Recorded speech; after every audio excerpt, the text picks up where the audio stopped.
आगे दोस्तों, आज हम आपके लिए लेकर आए हैं क्लास 12 हिस्ट्री के chapter number 4 thinkers beliefs and buildings, यानी विचारक, विश्वास और इमारतें, सांस्कृतिक विकास, ईसा पूर्व 600 से ईसा संवत 600 तक के most important questions with answers. मेरी गारंटी है कि यदि आपने इन क्वेश्चंस को अच्छी तरह पढ़ लिया तो आपके प्री बोर्ड एग्जामिनेशन में या बोर्ड एग्जामिनेशन में इससे बाहर क्वेश्चन नहीं आएगा। इन्हीं में से क्वेश्चंस होंगे। इसलिए यदि आपने इस चैनल को अब तक सब्सक्राइब नहीं किया है तो कर लीजिए, क्योंकि इस चैनल पर आपको क्लास 12 के हिस्ट्री के सभी चैप्टर्स के नोट्स फ्री में उपलब्ध हैं, जो आप पढ़ सकते हैं इस गारंटी के साथ कि बोर्ड्स में क्वेश्चंस आपको यहीं से मिलेंगे। तो चलिए शुरू करते हैं। विचारक, विश्वास और इमारतें के इंपॉर्टेंट क्वेश्चंस को देखते हैं। ये देखिए, आपके पास शॉर्ट आंसर क्वेश्चंस में 3 नंबर के प्रश्न पूछे जाते हैं और लॉन्ग आंसर क्वेश्चंस में 8 मार्क्स के क्वेश्चन पूछे जाते हैं।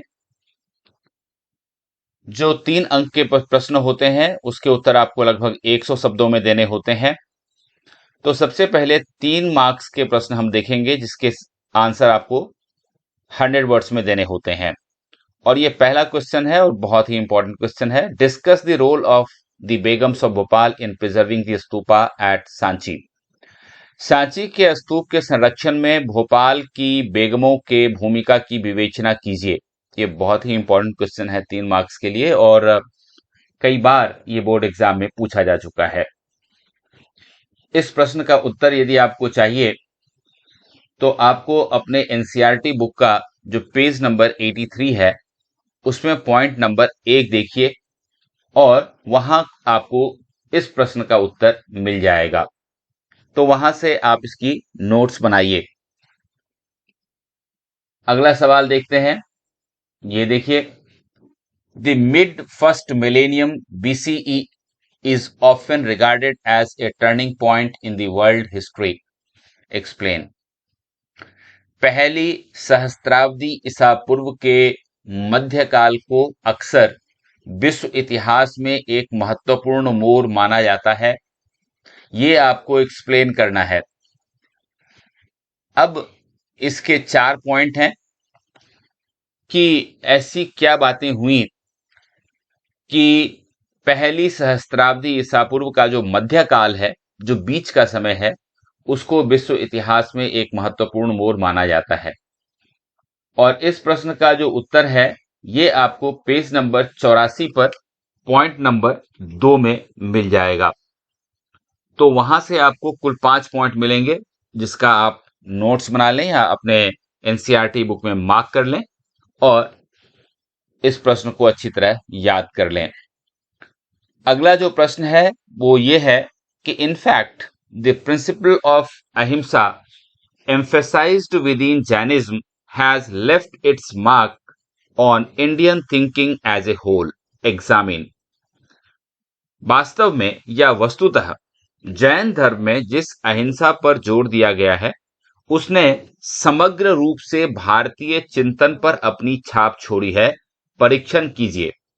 इस प्रश्न का अर्थ यह है कि आपको मुख्य रूप से जैन धर्म की जो शिक्षाएं हैं वो आपको बताने की जरूरत है। तो इस प्रश्न का उत्तर अगर आपको ढूंढना है तो आप पेज नंबर 94 पे जाइए जो आपकी एनसीईआरटी बुक का चैप्टर नंबर 4 है और इसके पॉइंट नंबर 6 को देखिए जहां पर मैं आपको इस प्रश्न का उत्तर मिलेगा। इसका नोट्स अपनी कॉपी में बना लीजिए। अगला सवाल देखिए, चैप्टर नंबर 4 का क्वेश्चन नंबर 4 है और ये जैन धर्म की शिक्षा से संबंधित नहीं है बल्कि यह प्रश्न ये पूछता है कि what were the causes of spread of Jainism. Jain धर्म के प्रचार प्रसार के क्या कारण थे? आखिर ऐसे कौन से कारण थे जिसके कारण जैन धर्म इतना तेजी के साथ फैला, ये आपको बताना है। और इस प्रश्न का जो उत्तर है ये पेज नंबर 89 पर पॉइंट नंबर 3.1 में आपको मिलेगा, जहां पर में 3 सॉलिड पॉइंट हैं जो आप मार्क कर सकते हैं और अपने नोटबुक में लिख सकते हैं। क्वेश्चन नंबर 5 है कि why Buddhism grew rapidly both during the lifetime of the Buddha and after his death. Buddha के जीवन काल में और उनकी मृत्यु के बाद भी बौद्ध धर्म तेजी से क्यों फैला, इसका कारण आपको बताना है कि ऐसी कौन सी खास बातें थीं बुद्ध धर्म की जो महात्मा बुद्ध के जीवन काल में भी बौद्ध धर्म तेजी से फैला और उनकी मृत्यु के बाद भी बौद्ध धर्म तेजी से फैला। और इस प्रश्न का उत्तर आपको पेज नंबर 94 पर पॉइंट नंबर 6 में मिलेगा, वहां से इसके उत्तर आप नोट कर लें। Question number 6, who were the followers of Buddha.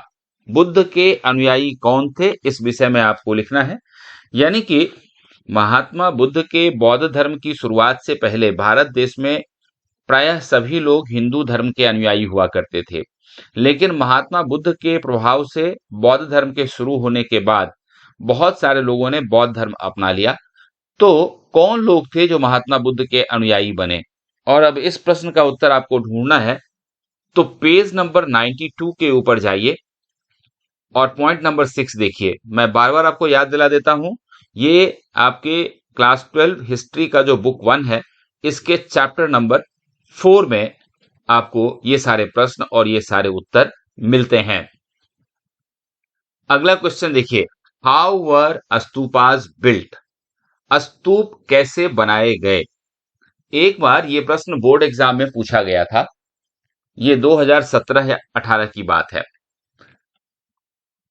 लेकिन इस क्वेश्चन से आंसर में कंफ्यूज होने की आवश्यकता नहीं है, क्योंकि क्वेश्चन नंबर 8 देखिए, write the features of the structure of stupa. Stupa की संरचना की विशेषताएं बताइए। तो इन दोनों क्वेश्चन में कंफ्यूज होने की आवश्यकता नहीं है, क्योंकि दोनों ही क्वेश्चन बिल्कुल अलग हैं।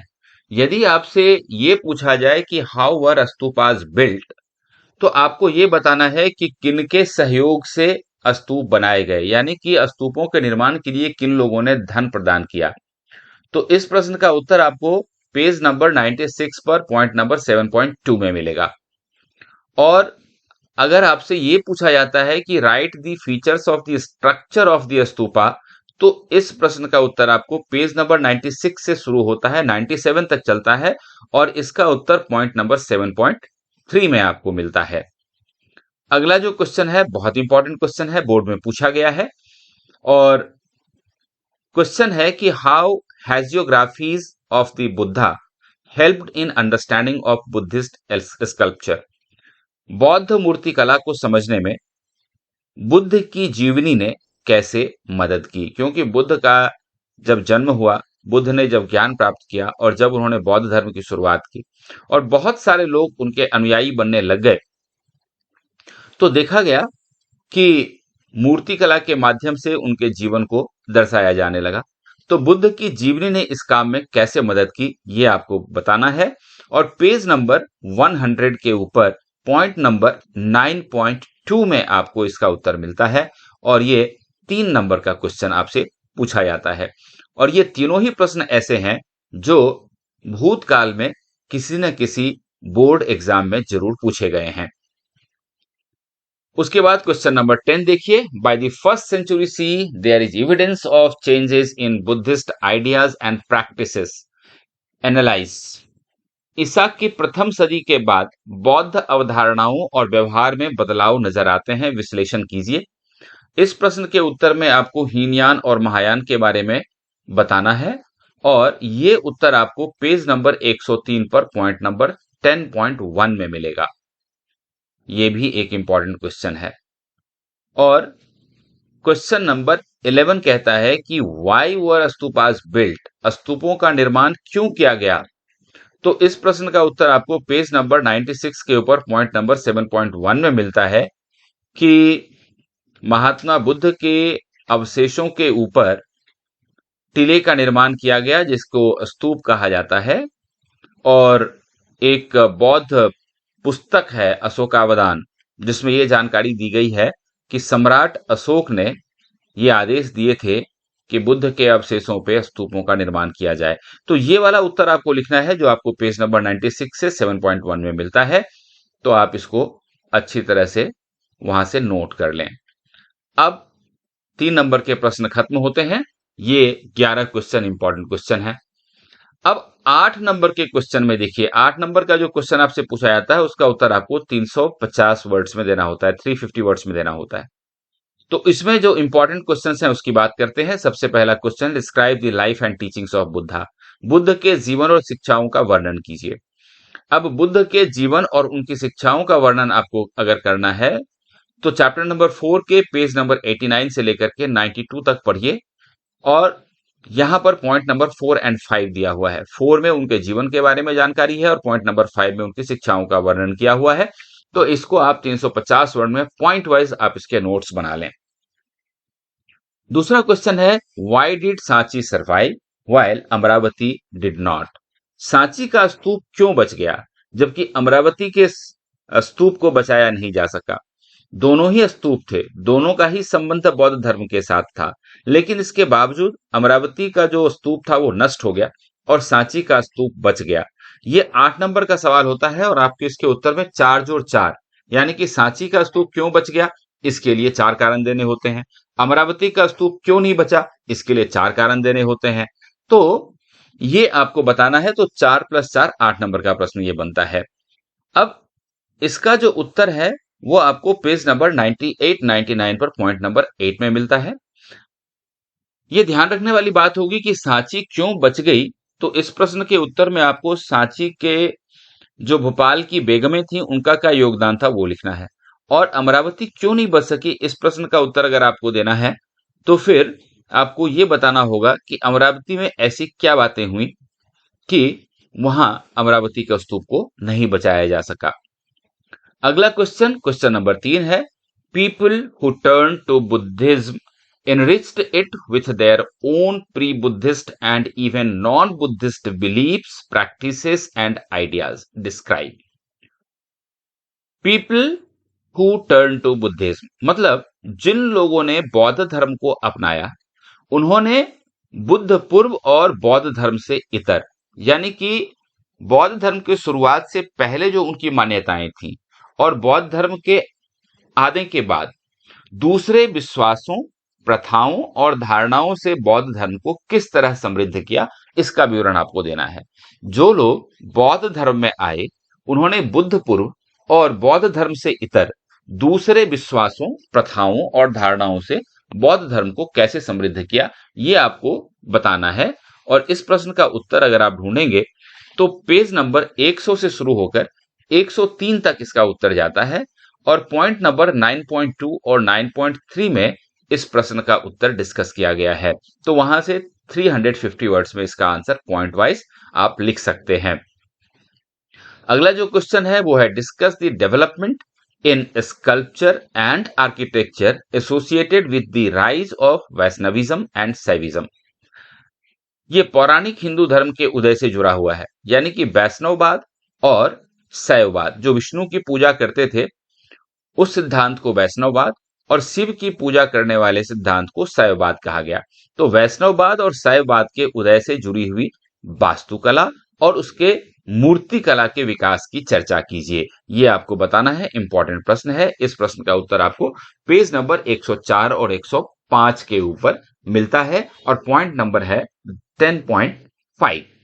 तो दोस्तों इस तरह से हमने ये 11 क्वेश्चन 3 नंबर वाले और 4 क्वेश्चन 8 नंबर वाले डिस्कस किए। मेरी गारंटी है, फिर एक बार इन प्रश्नों को अपने नोटबुक में लिख लीजिए, उन्हें याद कर लीजिए। बोर्ड एग्जाम में और प्री बोर्ड एग्जाम में भी यदि इस चैप्टर से प्रश्न पूछा जाना है तो सिर्फ यहीं से पूछा जाएगा। तो इन्हें अच्छी तरह से याद कर लीजिए और इस चैनल पे दिए गए सारे स्टडी मटेरियल का फायदा उठाइए अपने अंक बढ़ाने के लिए और बोर्ड में अच्छे अंकों से पास होने के लिए। All the best.